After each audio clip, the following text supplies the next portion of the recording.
Hello and welcome to the course.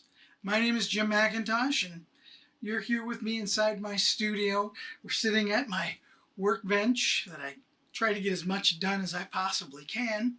But you're going to become very familiar with my workbench because this is where we're going to be spending most of our time throughout this entire course. And you're going to really get an in-depth look at the work that I do.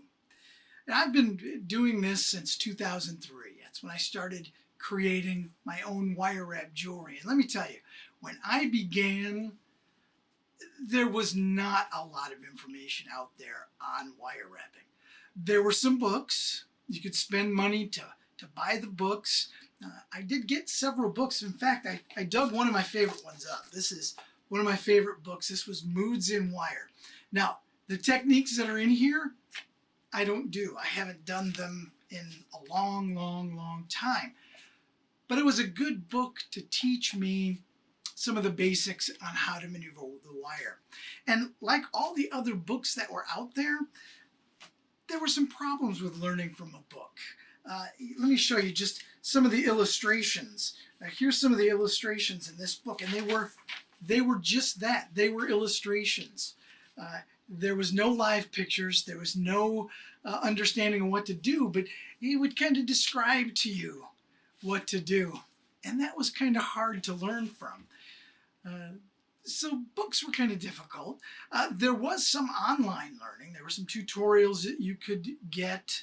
In fact, I dug some of them up. They were actually in the back of my book on Moods and Wire. I had printed them all those years ago. And I thought that was kind of funny that I had to print my own tutorials just to learn how to do this. But the tutorials too were kind of vague. They kind of assumed that you knew something about what you were getting yourself into. So they didn't really tell you how to manipulate and maneuver and use the wire or the tools or the stones in the way that you should. There was also DVDs.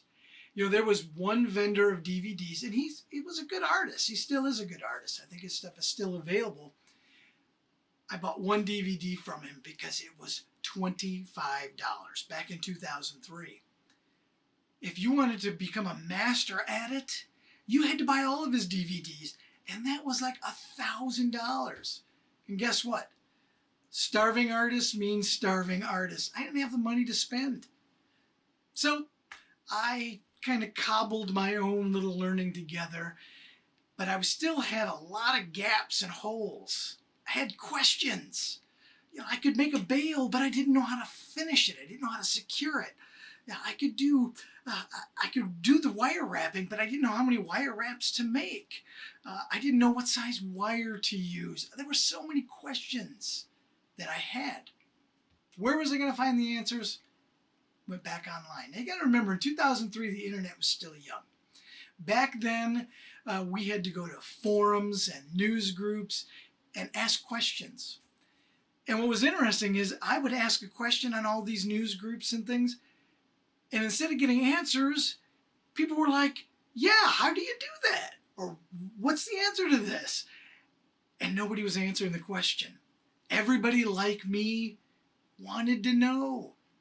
There were a few people out there that knew the answer, and they were on those forums and news groups. The problem was they refused to tell us the answers.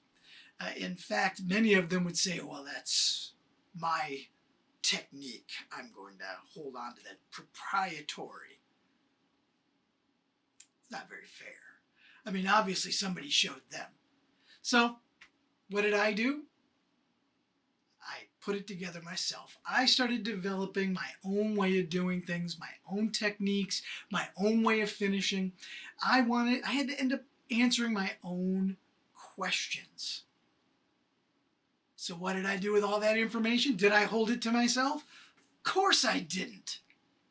I wanted to make sure that everybody out there that had the same questions that I had got the answers. So I started writing books. I wrote my first book, Wire Wrapping, the Basics and Beyond, still available on Amazon. Look it up. But I gave people the information they needed to make good work, to make good pieces that were going to stand up and last for a long, long, long time.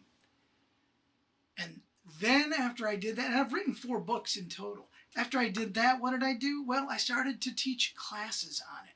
So not only was I making and selling my work at arts and crafts shows and making a living, but I was trying to get other people to get interested and do the same work that I was doing. I think of it this way.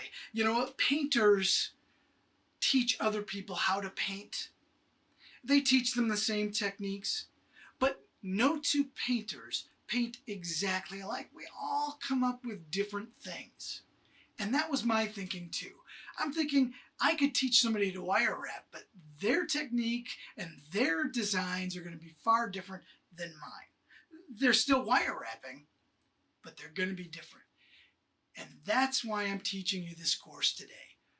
I plan on teaching you everything I know in this course. When you're finished, you should be able to easily make pieces without getting frustrated and angry.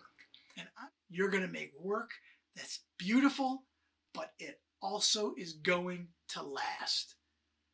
So if you're ready to start learning, let's dive right into our next section.